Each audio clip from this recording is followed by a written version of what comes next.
Shalom.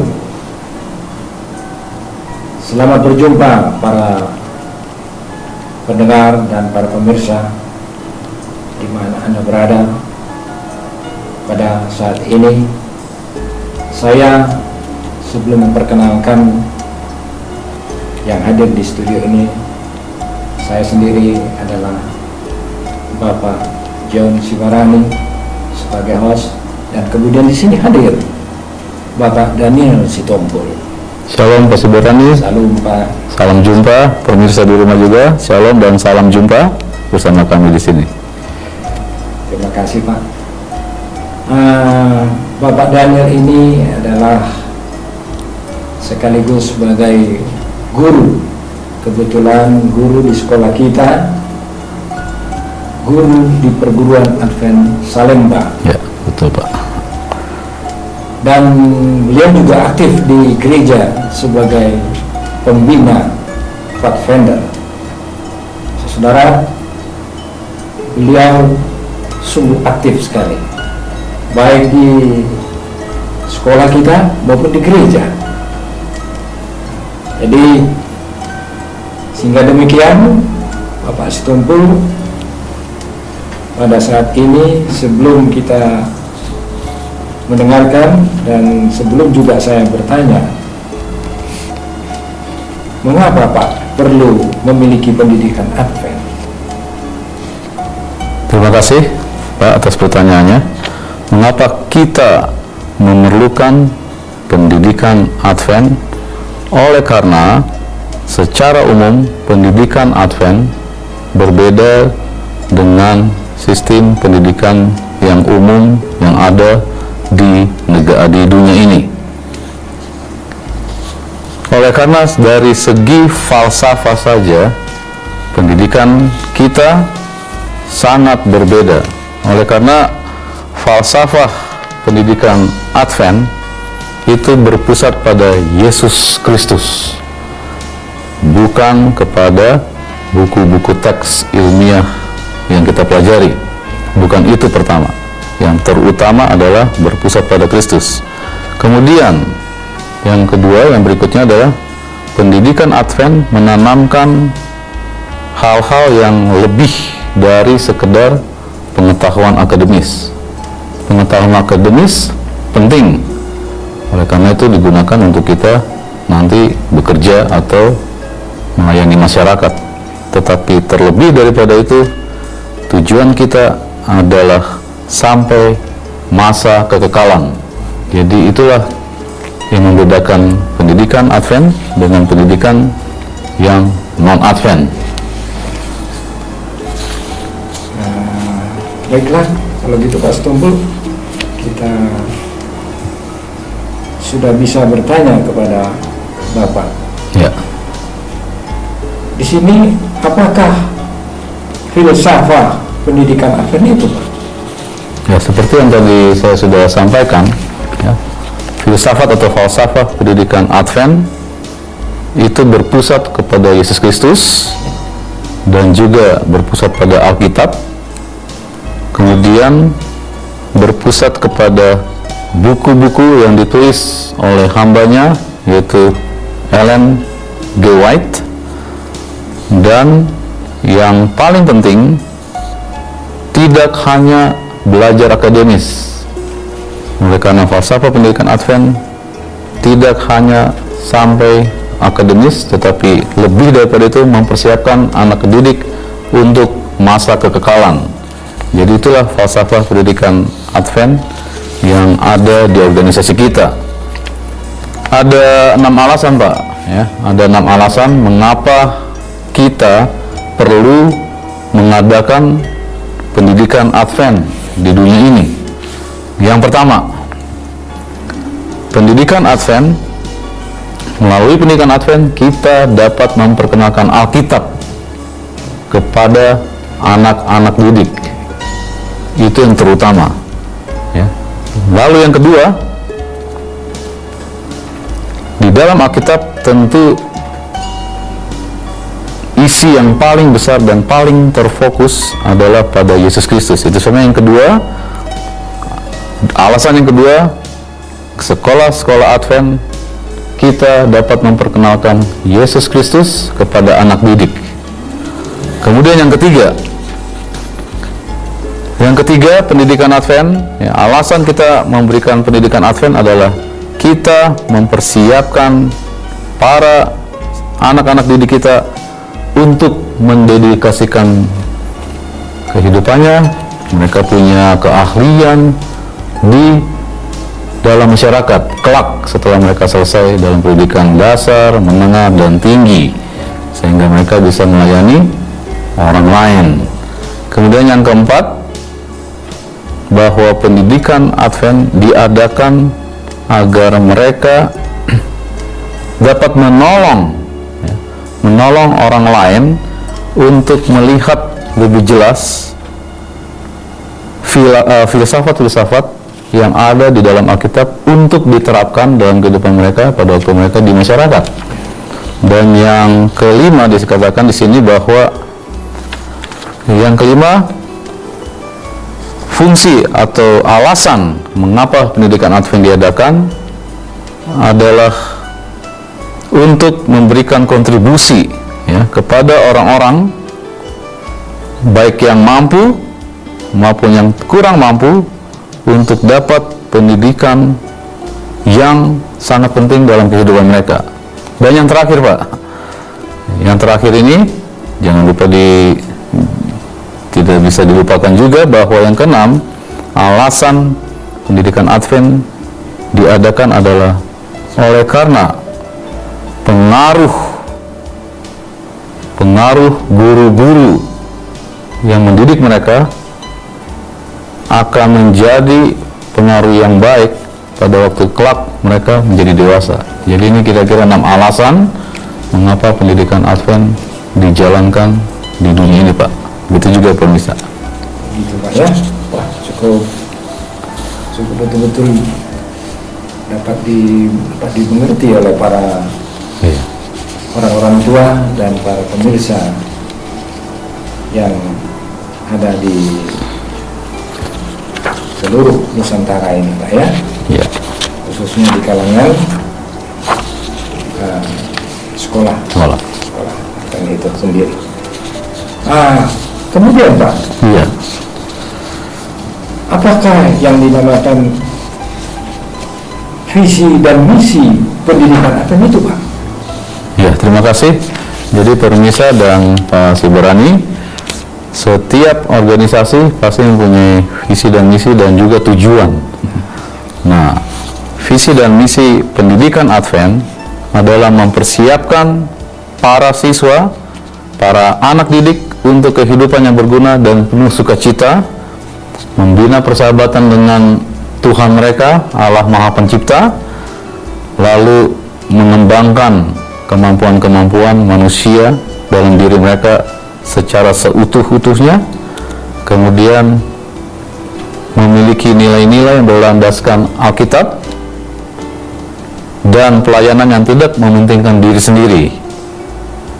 Itulah kita punya visi dan misi. Kemudian yang ketiga adalah tujuan. Nah, pendidikan Advent punya tujuan, Pak. Ya, ini yang kita harus sampaikan kepada pemirsa bahwa pendidikan Advent mempunyai tujuan, yaitu yang pertama tujuan dan sasarannya ya Pak ya, yaitu penerimaan akan Allah bersama firman-Nya, yaitu Alkitab. Kemudian tujuan yang kedua, mempunyai komitmen terhadap gereja. Yang ketiga, mempunyai hubungan ya pemirsa, jadi mempunyai hubungan yang baik di dalam keluarga.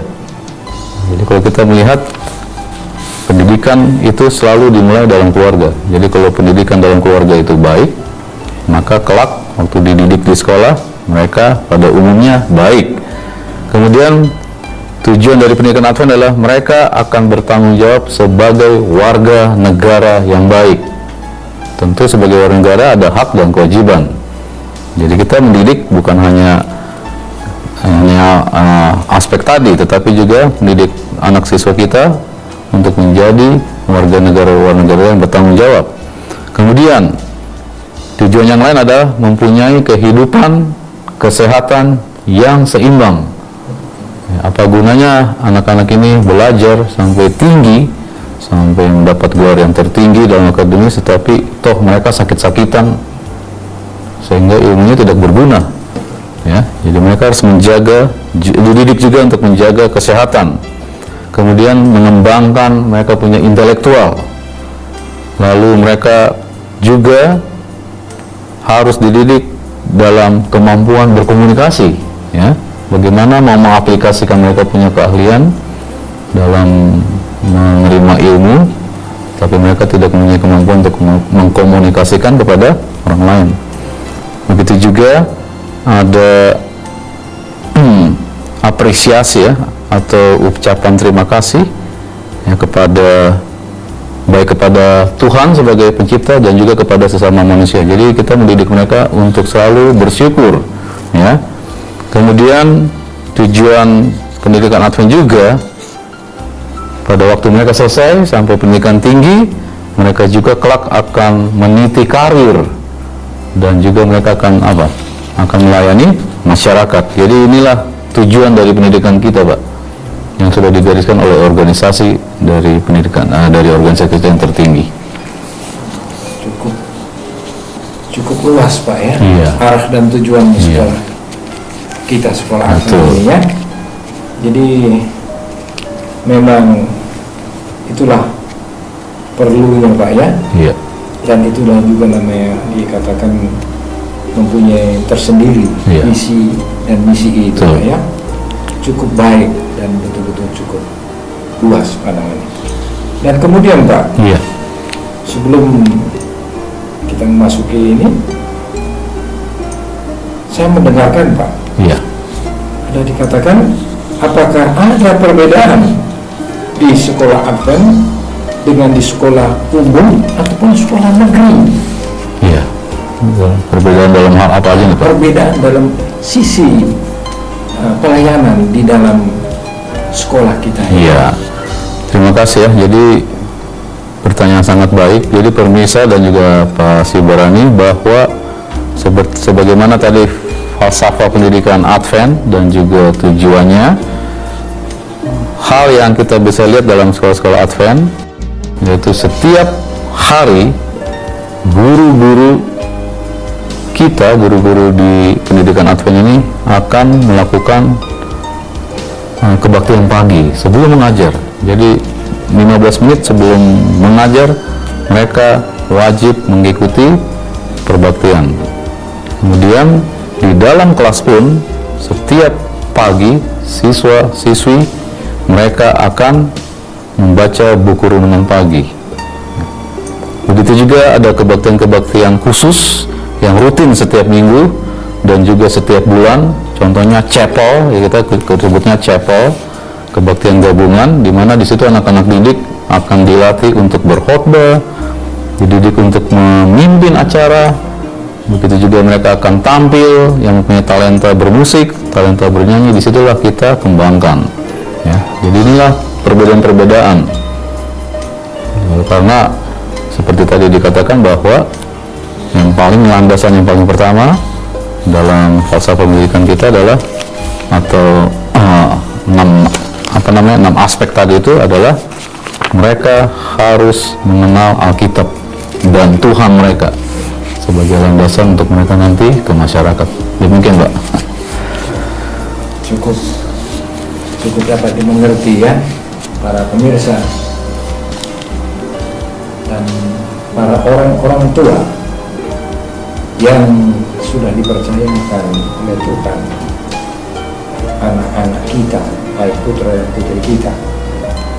Demikian tadi apa yang telah disampaikan oleh hambanya Pak Yanus Tumpu sebagai pendidik yang sudah dipercayakan di lembaga pendidikan Advent ini, sudah menyampaikan beberapa filsafat dan kemudian perlunya anak-anak kita dididik di sekolah pendidikan Advent. Dan kemudian tadi dikatakan ada perbedaan. Iya. Itulah para orang-orang tua kami dan para pemirsa. Perbedaannya bukan berarti beda ajaran dari kepemerintahan di bidang Menteri Pendidikan dan Budaya. Ya, betul. Bukan. Tetapi perbedaan karena keimanan. Ya. Bukan perbedaan Ada nilai-nilai, ada nilai-nilai rohani yang Baik, kita tekankan. baik pemirsa dan para pendengar dan orang-orang tua kami yang kami kasihi. Demikianlah tadi suatu pertanyaan yang cukup baik dan jawaban yang diberikan oleh Bapak Daniel Sitompul cukup dapat dimengerti. Dan kemudian yang terakhir, apakah peranan guru dalam sekolah Advent itu, Pak? Kira-kira Iya. peranan guru kita di sekolah Advent seperti itu, Pak. Iya. Tolong Bapak. Ya, terima kasih Pak Sibarani. Pemirsa, bahwa pendidikan yang baik itu harus ada 3 sisi yang bekerja sama: orang tua, murid, dan juga guru. Kalau 3-3 ini tidak berjalan dengan baik, maka sistem pendidikan Advent pasti pincang. Itu sebabnya guru sangat penting. Ya, jadi guru-guru seperti apa yang harus menjadi pendidik di sekolah-sekolah Advent? Nah, sesuai dengan arahan dari atau standar dari pendidikan Advent, kita yang punya standar yang sama di seluruh dunia, ya, bahwa buku yang dipakai oleh gereja kita dalam sekolah kita itu ada beberapa yang saya bisa sampaikan. Yang pertama tentunya buku dasar-dasar pendidikan yang dikarang oleh Nyonya Ellen White. Kemudian juga ada buku seperti ini, pemirsa, yaitu buku mendidik dan membimbing anak. Ya. Kemudian juga ada buku nasihat kepada orang tua, guru, dan siswa. Dan yang terakhir yaitu Seventh-day Adventist Education Policy atau buku penuntun kebijakan pendidikan Advent. Inilah yang menjadi landasan yang harus diketahui oleh seorang guru Advent. Dan guru-guru Advent ini mempunyai 5 peranan dalam pendidikan Advent, ya. Jadi pemirsa atau Pak Sibarani, bahwa guru Advent mempunyai 5 peranan. Nah, yang pertama adalah guru Advent adalah seorang manajer kelas. Ya, apa itu manajer kelas? Nah, mereka, seorang guru Advent, dia harus berlaku seperti seorang manajer dalam kelas, yaitu dalam hal harus memberitahukan rencana pelajaran kepada siswa, ya, outline-nya, kemudian memberikan informasi tentang syarat-syarat, ya, untuk mendapatkan nilai dan ujian yang harus dilakukan, kemudian tugas-tugas, dan tentunya kehadiran siswa tersebut. Jadi inilah tugas yang pertama seorang guru Advent. Dia harus menjadi seorang manajer di kelas. Kemudian yang kedua, Pak. Yang kedua, di sini dikatakan bahwa guru Advent, ya, merupakan seorang yang mempunyai kompetensi. Ya, bagaimana seorang guru tidak punya kompetensi lalu dia mengajar? Jadi harus ada kompetensi-kompetensi khusus, baik yang sudah ditetapkan oleh pemerintah, dalam hal ini Departemen Pendidikan Kebudayaan, ya, Pendidikan dan Kebudayaan, yaitu kompetensi yang dia dapat berikan kepada siswa. Tetapi sebagai guru Advent, mereka harus mengkaitkan kompetensi mereka dengan apa? Dengan Tuhan Sang Pencipta. Itu sebabnya guru harus menjadi mediator untuk ilmu pengetahuan tertentu. Jadi kalau guru itu kompetensinya mengajar ilmu alam, maka haruslah yang berlatar belakang ilmu alam. Yang berlatar belakang matematika, biarlah mengajar matematika. Jadi kompetensinya harus jelas. Kemudian yang ketiga, Pak, guru Advent harus menjadi motivator. Ya, dalam pendidikan tidak semua siswa mempunyai motivasi yang sama. Pasti ada yang malas. Sebabnya harus mampu seorang guru menjadi motivator terhadap siswa. Kemudian yang ketiga, tadi yang ketiga ya, kita sekarang yang keempat, permisah. Yang keempat di sini dikatakan bahwa seorang guru harus menjadi model.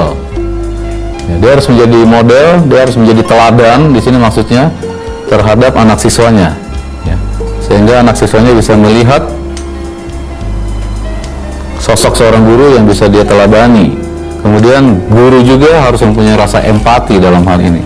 Dan yang kelima, yang terakhir, ya, peranan seorang guru di pendidikan Advent, yaitu di sini dikatakan ini yang paling penting, guru Advent harus berperan sebagai imam. Iya, dia harus sebagai imam, jadi dia pembina rohani, ya. Jadi kalau ada permasalahan-permasalahan di dalam kelas secara pribadi siswa itu, maka guru harus mampu menjadi seperti seorang imam, menyelesaikan masalah-masalah, baik masalah pribadi, masalah mungkin dalam belajar, dalam hal psikologi dan lain-lain. Jadi itu, Pak, kira-kira peranan guru Advent yang harus kita punyai dan kita harus terapkan di dalam kelas. Wah, cukup dalam, cukup luas, dan cukup dalam penerangan ini. Apa yang sudah sampaikan, cobalah para pemirsa, apa yang sudah dijelaskan oleh banyak seorang guru pendidik sudah menyampaikan beberapa kriteria. Ada tadi 5 kriteria guru sebagai peranan. Kalau guru berperan, dia sebagai guru, tapi peranan mencakup keseluruhan. Betul, memikirkan betul. apa yang dipikirkan orang lain. Betul, Pak. Jadi guru memikirkan apa yang dipikirkan murid itu. Iya. Mungkin juga apa yang dipikirkan tentang orang tua murid. Iya. Terkadang seperti itu, Pak, ya. Iya. Saya mendengar. Betul. Dan saya melihat. Nah, jadi para pemirsa dan para orang tua kami yang sudah dipercayakan Tuhan kepada kita, anak-anak kita, jangan lupa. Tadi sudah dijelaskan mengapa perlunya memiliki pendidikan Advent. Jadi jangan lupa para pemirsa, doakan anak-anak kita yang sudah dipercayakan putra-putri kita untuk masuk di dalam satu kancah namanya pendidikan Advent. Betul. Kalau Anda memberikan anak yang sudah dipercayakan Tuhan kepada pendidikan non-Advent di luar, ya jadinya tadi tidak masuk dalam kriteria. Tidak lengkap. Jadi para pemirsa, para orang tua yang baik yang sudah dipercayakan, biarlah apa yang sudah kita dengar tadi, 5 peranan dan 5 kriteria guru sebagai peranan, dan semua ini adalah mencakup keseluruhan. Ya. Sehingga demikian Pak Daniel Sitompul, Ya. kita sudah mendengarkan ini semua, juga sudah didengar oleh para pemirsa Ya. dan para pendengar yang baik, para orang tuaku yang ada di rumah, dimanapun Anda berada. Sesungguhnya Anda sudah terpanggil untuk membawa anak-anak Amin. kembali kepada apa yang ditentukan Tuhan. Amin. Para pemirsa dan pendengar, para orang tua yang ada di rumah dimanapun Anda berada, biarlah kiranya pada saat ini kita sudah mendengarkan semua apa yang sudah dijelaskan, sehingga Dengan demikian Pak Setumbul, biarlah di waktu-waktu mendatang kita akan tambahkan Ya. kepada para pemirsa, pada orang tua, Siap. apa yang mereka perlukan lagi Iya, Pak. tentang pendidikan. Iya.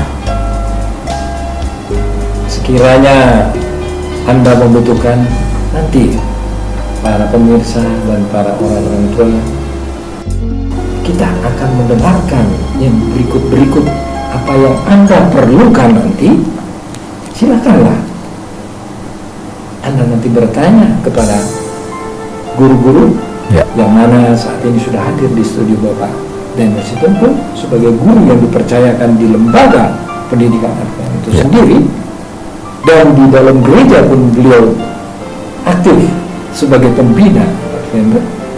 Biarlah kiranya apa yang sudah kita dengarkan saat ini menjadikan satu motivasi untuk kita membangun Ya. iman anak-anak kita, dan terbangunlah iman kita. Betul, Pak. Begitu kira-kira Pak. Iya, sebenarnya. Terima kasih sudah panjang luas, sudah dengan sedalam-dalamnya diberikan. Namun demikian, kalau Anda pun masih kurang untuk bertanya, nantikan nanti beberapa hal-hal di waktu mendatang kita akan ketemu kembali para pemirsa.